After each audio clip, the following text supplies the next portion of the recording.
Saucy Sisters provided catering services for United Airlines flights out of Anchorage. When United ended their contract, Saucy Sisters sued. In United Airlines versus Good Taste, United argued it was within its rights to send Saucy Sisters packing. Good Taste was a catering company doing business under the name Saucy Sisters or Sisters. United and Sisters entered into a contract for in-flight catering for a 3-year term. Sisters invested $1 million into expanding its operation to meet United's requirements.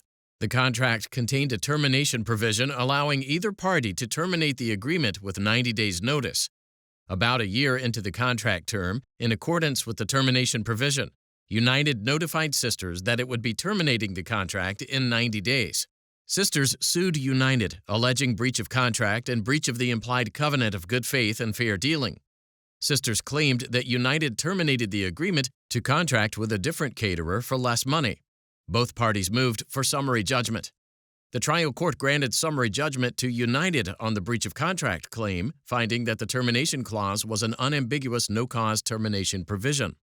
But the trial court ruled that issues of fact existed as to the alleged breach of the implied covenant, saying that the implied covenant might require the parties to exercise the discretion granted in the termination provision, so as not to frustrate both parties' reasonable expectations.